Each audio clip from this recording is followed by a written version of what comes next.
iko sawa. Kuongezea yenye unakutumia. Hizi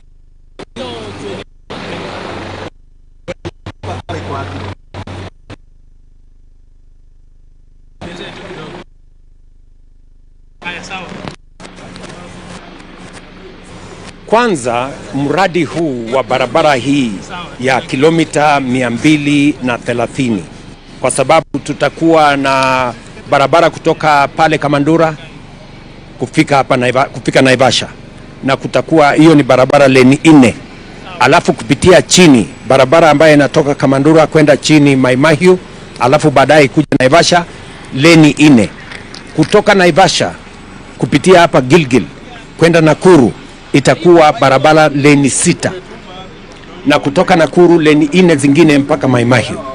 Hiyo barabara yote, namba ya kwanza, itaajiri vijana zaidi ya 15,000.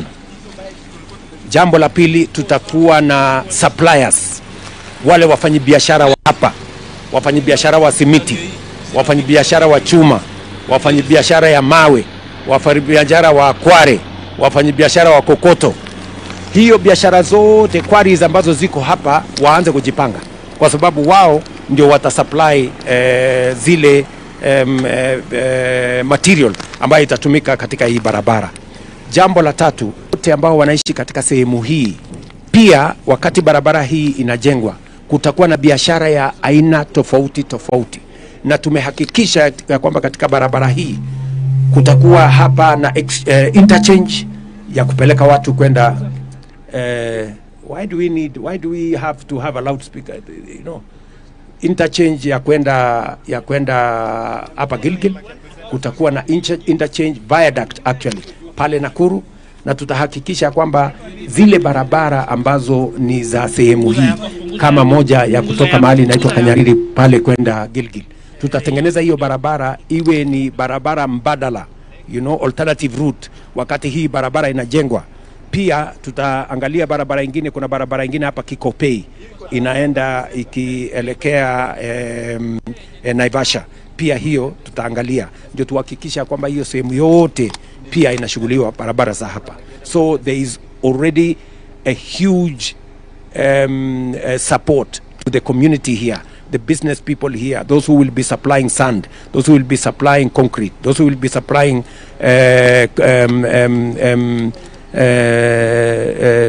stones, those who will be supplying the quarries around here, the people who are doing business, the suppliers of cement, the suppliers of steel.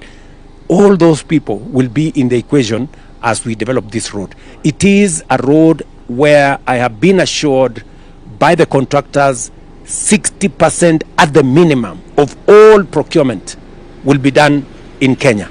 So the local content of 40% will actually move from 40% to 60% to make sure that Kenya benefits as this road, and many communities and citizens living along this road benefit as this road is being built. Mr. President, in your grand plan, you have also announced the tarmacking of 20,000 kilometers. 28,000 kilometers of road network. Yes. But the big question in Kenyans' minds is the financing of this tarmacking, owing to the debt question that obviously keeps ringing in our mind. What is your plan generally in terms of financing the construction of these roads?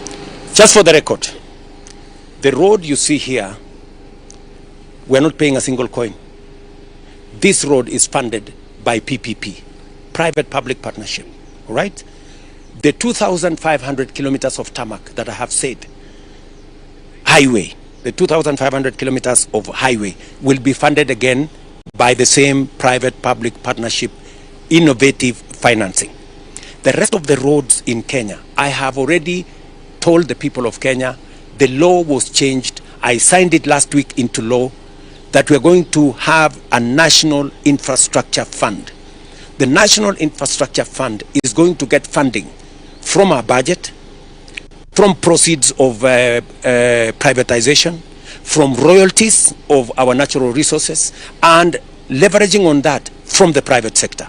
So we're looking at a new way of financing that does not lead Kenya into more borrowing, that does not lead Kenya into taxes, but is innovative, using the assets that we already have, using the resources that we already have. We can transform, we can use those resources to raise additional funding, to securitize, to leverage on our capital markets, to leverage on those resources to raise additional funding.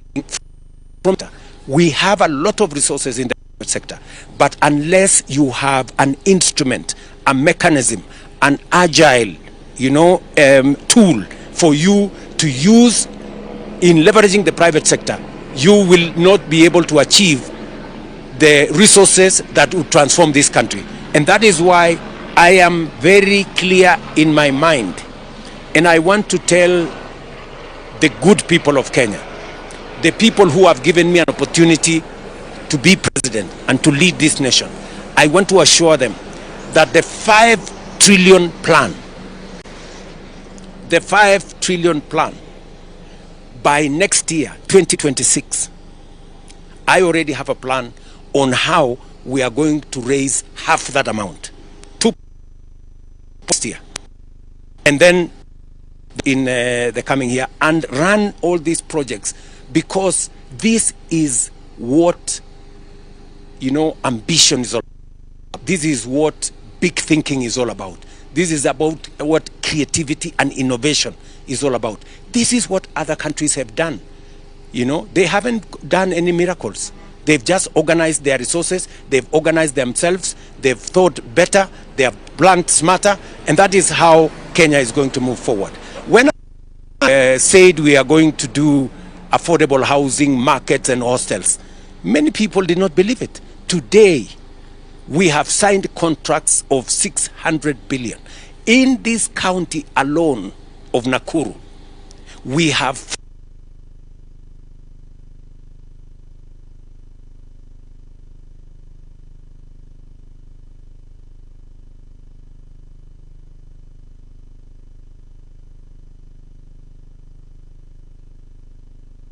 the towns here in Gilgil 2 weeks ago to start a market.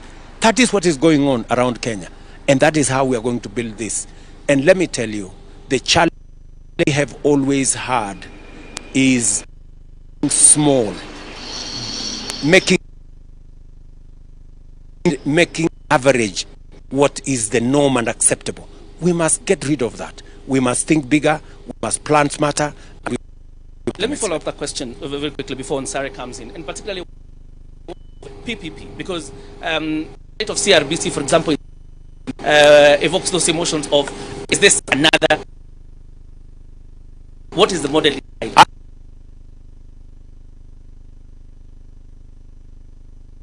Is being invested by private sector people. CRBC themselves are putting in their own money. This is going to be a toll road where they will recover their money slowly, the same way we built the expressway. The expressway is the best thing we have done in Kenya. It has made the travel from Jomo Kenyatta, which was sometimes 2-3 in the government of Kenya. That is how world-class infrastructure is delivered by countries around the world. Kenya is not going to be an exception. Mheshimiwa Rais, kufuatilia swala hilo umezungumzia zile ada zinatozwa watumiaji wa barabara hii, na mara jiuliza labda haya matozo serikali imeweka mikakati ipi kuhakikisha matozo hayo yatakuwa nafuu? Tayari wananchi wengi wanatumia pesa nyingi. Kukiwa na jam hapa, pesa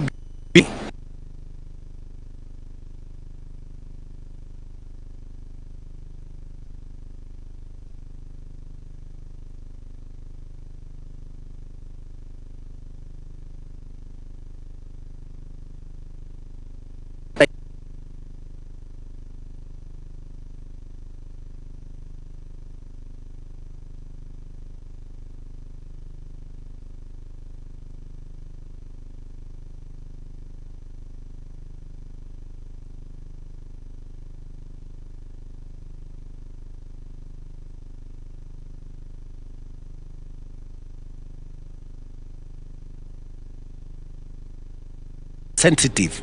Magari kwa mfano ya abiria, ada yake itakuwa chini. magari ya mizigo ndio wao ndio watalipa zaidi. Na hiyo ni desturi ama mpango inayoendelea duniani kote. Mahali popote unaona barabara nzuri, highways zimejengwa, they are always built on account of private-public partnerships, on the basis of tolling roads, because a road is not a cheap thing. A road is a very important artery and it stimulates the economy, and therefore we have to find a way of financing it.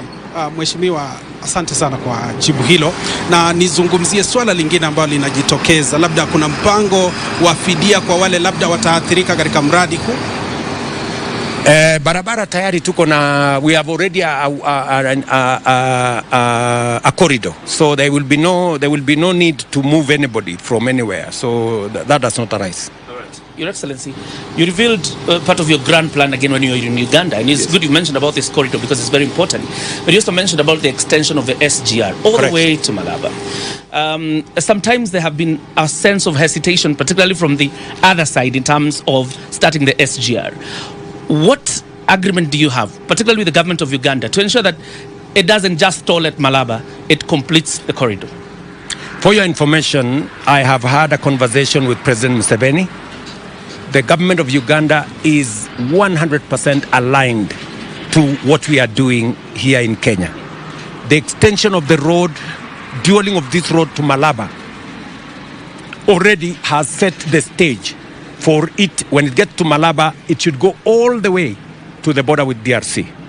We have agreed with President Museveni that as we extend the railway from Naivasha here, and for your information, that exercise is beginning in January. Next year? Yes. In another 2 months, I will be back here because we are already working on how to finance that facility. It will go to Kisumu and go to Malaba. That railway is now going to join what already Uganda have procured on their side, the SGR from Malaba to the border of DRC. So that railway is going to be one transport corridor that's going to open up Kenya, Uganda, South Sudan, Burundi, Rwanda, and DRC. And we are already aligned. A third artery that we are going to build also in consultation with the government of Uganda next year is to extend the pipeline from Eldoret to Malaba to Kampala and again to the border with DRC. That has already been agreed, because unless and until we have this infrastructure, our region will continue to lag behind. And Kenya is the catalyst. Once we do it in Kenya, we justify then the rest of the journey into Uganda and into the rest of the East African region. I want to follow up with that question, Your Excellency. The SGR from Nairobi to Naivasha sometimes has been criticized because of the low take-up of cargo and sometimes underutilization. What lessons has government learned to ensure that as we extend the SGR all the way to Malaba, it doesn't become another story of low take-up of cargo and underutilization? Precisely, because the rail ended up in Naivasha, while most of the cargo go all the way to the hinterland of East Africa. That is why the justification we have for extending this road to Malaba, to make sense of it, so that anybody who is transporting, instead of having to clear goods twice, you transport the goods from Mombasa to Naivasha, and then you have to make another arrangement from Naivasha, either by road now to Kampala or to the rest of the country. Now it will be a one-way. And we have done the justification for this road, using the traffic, using the cargo that we have that goes to the hinterland of the East African community. And for your information, sometimes cargo once the rail has been built. Mheshimiwa Rais, labda serikali ina mpango upi haswa? Kuna takriban asilimia 30 ya barabara ambazo zinahitaji kukarabatiwa humu nchini, si eneo hili tu, katika maeneo mengine. Labda serikali ina mpango upi kuhakikisha zinakarabatiwa? Tayari tuko na contractors wale wote kwa miaka kwenye contractors wengi walitoka barabarani,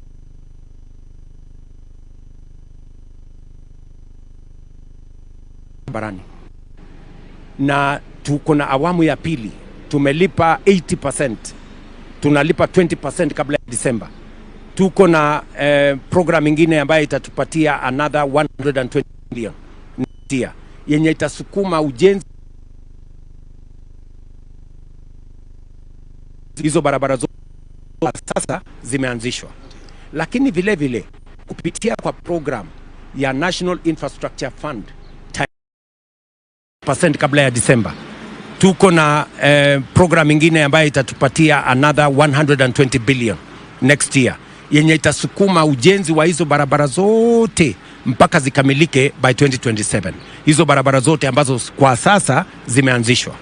Lakini vile vile kupitia kwa program ya National Infrastructure Fund tayari nimeambia wizara wafanya mapping ya kilomita zingine 28,000 ambazo tutaanza next year wakati tume roll into action National Infrastructure Fund. So from next year utaona, Wakenya wataona barabara mpya zikitangazwa kupitia kwa ile program nao tutakuwa nayo na hazina tutakuwa nayo maalum ya National Infrastructure Fund, kwa sababu pale nyuma pesa zetu, na pia tuchanganye hiyo pesa na pesa ya private sector. Watu wa private sector wengi wako tayari kushirikiana na serikali tukiwa na mpango, na ndio sababu tumetengeneza bank ama fund ya National Infrastructure Fund. Na Mheshimiwa, umezungumzia swala hilo kwa undani zaidi, lakini tunafahamu fika mara nyingi wakandarasi unapata kwamba wameanzisha mradi wanachelewa kukamilisha. Labda ni mikakati ipi imewekwa kuhakikisha yule mwanakandarasi ambaye amepewa hiyo kazi anaitamatisha na anakuwa accountable? Unajua, ukijenga barabara kutumia budget ya serikali, serikali isipolipa yule mwanakandarasi anasimama kwa sababu hana mpango mwingine.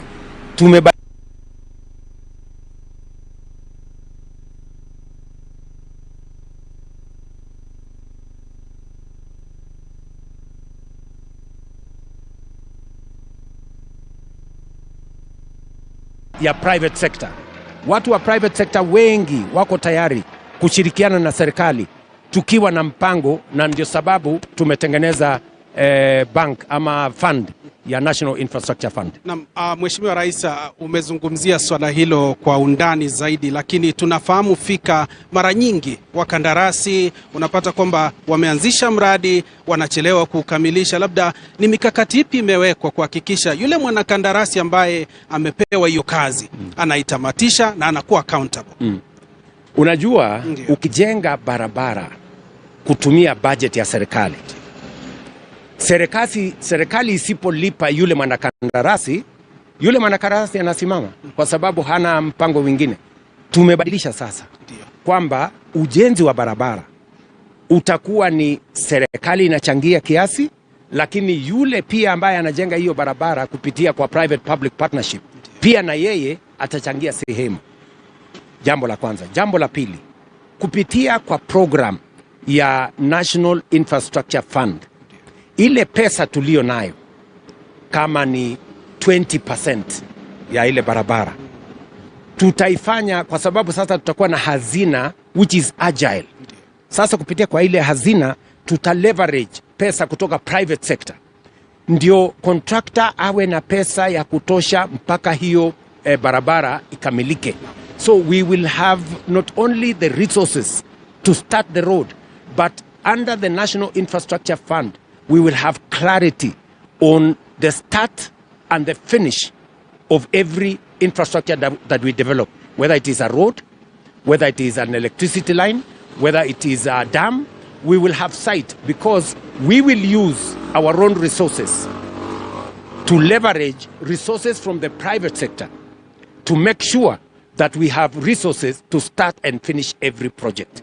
In the past, when you use resources only from your budget, when the resources from the budget is limited, then that is how roads stall, that is how dams stall. But now that we are leveraging both public resources and private sector resources and bringing private sector into the equation, the discipline of the private sector, the resources from the private sector will seal the loopholes that have existed and that have made road construction take many years and that have made projects in the past to stall, whether they are dams or roads or whatever other pieces of infrastructure we have been developing. All right. Your Excellency, infrastructure is a very big bit, like you say, in terms of, particularly when you talk about regional trade, but it is just one bit when it comes to making it effective. The question is, as a region, how are you going to deal with the issues of corruption at border points, inefficiency in customs, and those problems of non-tariff barriers that have been inhibiting trade, particularly in this region? You have said it correctly, that infrastructure is not the only thing. That is why I said in my plan that we need to develop a high level of professional human capital that will assist us in dealing with inefficiencies, that will work with us using technology. Because if you saw my plan, I have said we're not only going to develop high quality infrastructure, high quality human capital, we're going to leverage on technology, we're going to leverage on AI, we're going to digitize, and we are going to use technology to fight corruption, to eliminate inefficiency, to eliminate dark corners. Because once the whole processes of government, and that's what I have done for the last 3 years, digitize all government services so that we eliminate transactions in cash, we eliminate subjective judgments by individuals. We are now currently going on to e-procurement so that government procurement is in the open. There is no tender in the dark. There is no corruption. There is no favoritism. There is no underhand dealings. That is how we are going to take this country. And that is why in my plan I said human capital is going to be a very big part of my plan. Digitization is going to be a very big part. Leveraging on technology, bringing on board AI is going to be a very big part of technology. But that's not also just what is enough. I have also said that we also are impeded sometimes by matters to do with energy. How much energy do we have?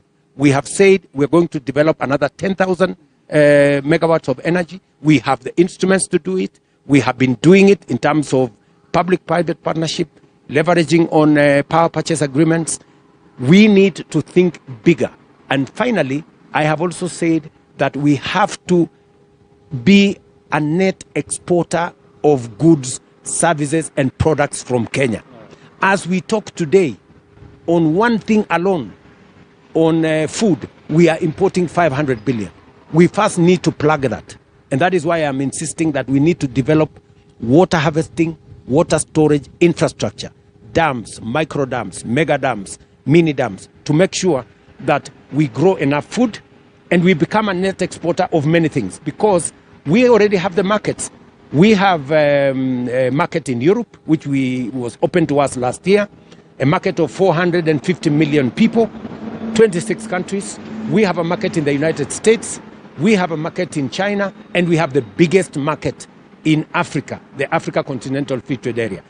We must leverage on those markets to drive our economy, to drive the transformation of our agriculture, and combined all the things I have told you, from agricultural transformation to increase our exports, from human capital development, to make sure that we leverage on technology, to be efficient, to be effective, to reduce corruption, making sure that we have transport and logistics, our roads infrastructure, highway infrastructure, seaport infrastructure.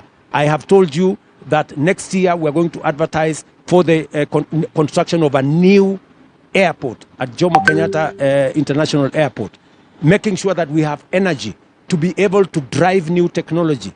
That power is going to power county aggregation and industrial parks, all our markets, all our special economic zones, all our export economic zones, to make sure that our manufacturing, our industrialization moves to the next level. Because if we do not manufacture, if we do not add value, we will not create jobs. About the next generation. That in the next 30 years, when I will be 90, I want this country to be a first world country. All right, Your Excellency, I want to follow up very quickly because we are almost winding up. You mentioned about the co-owning of the Kenya pipeline with Uganda. Again, also private investors are allowed in. You've had your critics accuse you of auctioning national strategic assets. How do you respond? You know, those people are small thinkers. You know, the pipeline is not going to leave Kenya. The pipeline is a Kenyan asset, but we can leverage on that asset to do much more than the pipeline. The pipeline is already doing a service for us. You know, the pipeline is, if you compare the dividends that we get from having the pipeline, they are way smaller to the benefits we can get by leveraging on that asset to build new assets. The resources I am talking about that will be used for development of infrastructure will come from assets like the Kenya pipeline. And Uganda is going to pay for it. Private sector is going to pay for it. Ordinary Kenyans are going to own part of it. What, don't you want to own a piece of Kenya pipeline? Every Kenyan wants to own a piece of Kenya pipeline. They will be making money to the extent of the ownership they make. But it will free resources for government of Kenya to develop other assets. We have an asset in Kenya pipeline, but we can use the asset we have in Kenya pipeline to develop another 3-4 assets as big as Kenya pipeline. Yeah. That is the innovation. That is the broad, bigger thinking that needs to go into this. Mheshimiwa Rais, umezungumzia hilo swala kwa kina, na hivi sasa tunapozungumza katika uongozi kamilifu. I have to go. Ndio tunakamilisha Mheshimiwa Rais. Katika uongozi kamilifu lazima kuna wale wanaunga mkono na kuna wale ambao wanapinga miradi mbalimbali. Labda viongozi ambao wako katika mradi huu na miradi mingine, ungependa kushirikiana nao kivipi, au mpango upi uko nao katika kufanikisha miradi kama hii? Umesema vizuri. Ndio. Kuna wale wanaunga mkono. Ndio. Kuna wale wako na maoni tofauti. Na kuna wale wanapinga. Shida niliyoko nayo ni kwamba wale ambao wako sasa hawana maoni tofauti, ni wakupinga. You know, wanapinga SHA, hawana maoni tofauti. Wanasema turudi ile ya NHIF ambayo ilikuwa na watu milioni 7. Tumefikisha watu milioni 27. Wanasema turudi ile ya zamani. Wanapinga funding model. Wanasema turudi ile ilikuwa imefunga universities zetu karibu 20 ilikuwa bankrupt. Wanasema turudi huko. Wanapinga barabara kama hii. So mimi ningependa kusema ni Kenya ni nchi ya demokrasia. Kama William Ruto, serikali ya broad based, iko na sera ya kujenga barabara, ya kujenga reli, ya kubadilisha mfumo wa elimu, ya kuweka new funding model, ya kupunguza gharama ya production, kupunguza gharama ya fertilizer, ya kuwa na universal health coverage. Tafadhali tafuta sera mbadala, uzia wa Kenya. Lakini hawa ambao tuko nao sasa hawana sera mbadala, hawana mpango mbadala, hawana agenda mbadala, wanapinga. Hapo sasa ndio Kenya yarudi nyuma. We need a brand of leadership that looks at a plan, and sometimes you must admit if a plan is good, even if you are in a different formation, you should have the fortitude and the courage to say this is a good plan. And if it is not a good plan, propose an alternative plan. But don't just oppose. The problem we have is that we have people today, if you listen to them, what are they talking about? One term. Kasongo must go. What is Kasongo? One term must go. What is it about? It's about William Ruto. It's about a person. It's about the next election. You know, that is how we fail as a nation. If the whole of your political psyche is about a person is about the next election, where are the people of Kenya? Where is the next generation? I would want to persuade colleagues, leaders like myself, in other formations, please, this is our country. Let us make it better. If you think my plan is good, develop a better one and tell the people of Kenya. Let us avoid the politics of ethnicity. Let us avoid the politics of personality cults. Let us avoid the politics of division and negativity. This is our country. We will either rise or sink together. So don't think that if you sink William Ruto or if you sink the next guy, you will be anywhere. Let us be positive about Kenya. Even if you don't like the next guy, think about your country. And therefore, I'm asking leaders, and I am prepared, I am willing to work with leaders from across the divide. I have said, I have discussed the plan I have with members of parliament, governors, citizens from across the political divide. I have discussed this plan with the former prime minister. I have discussed this plan with the former president. I have discussed this plan with whoever is willing to listen to what I have to say. And it is a plan that I am very passionate about, because I have the opportunity to be the leader of our nation today, and I do not want to let the people of Kenya down. And for your information, I have set a very high bar for myself. Why? Because I am building on a foundation that has been set by others. President Jomo Kenyatta set the foundation of the liberation of our country. President Moi came and did the best he could. President Kibaki did a foundation on infrastructure. My friend President Uhuru made a huge contribution. But I have a unique opportunity. Why? Unlike my predecessors, I am a younger person. I am a very educated person. I have the relevant experience. I have no choice but to do better. And I am not taking this for granted. I know it is a moment in history that I have, and I want to do the very best for my nation. Okay. Can you quickly react, probably? Thank you very much. Very quickly. Thank to you. the by-elections yesterday. Did the by-elections outcome bail you out? The by-elections yesterday were a very big statement. Very big statement coming from the people of Kenya. That the people of Kenya are focused on the team that has an agenda, that has a plan, and that has a vision for Kenya. I have often tried to persuade the people on the other side that rhetoric, sloganeering, one time sijui Kasongo and all those, will not amount to a plan where people of Kenya can buy.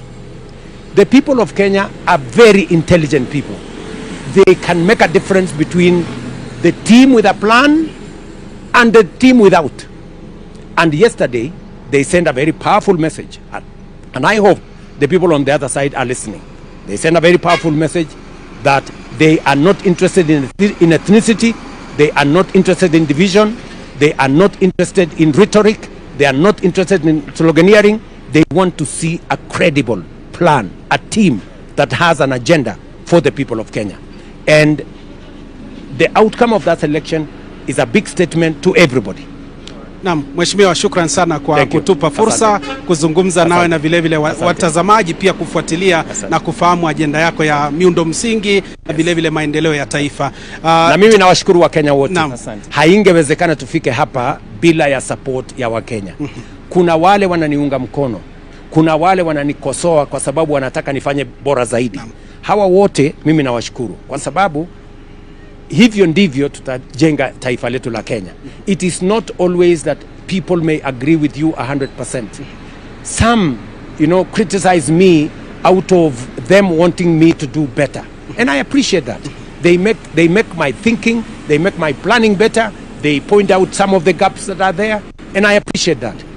All I am asking is, even in the whole of this trajectory, even as we support, even as we criticize, let us focus on the good, the interest of the people of Kenya. and the future generations that are going to come. Naam, shukran sana. Mtawala William Ruto akizungumzia miradi ya maendeleo na vile vile amezungumzia mradi huu ambao unazinduliwa siku ya leo, ujenzi kwanza wa barabara ya Rironi Gilgil Mau Summit kwa ukamilifu ili kuhakikisha maendeleo yanawafikia wote ambao wanatumia barabara hii. Mtazamaji, mahojiano haya ya kipekee yamefanikiwa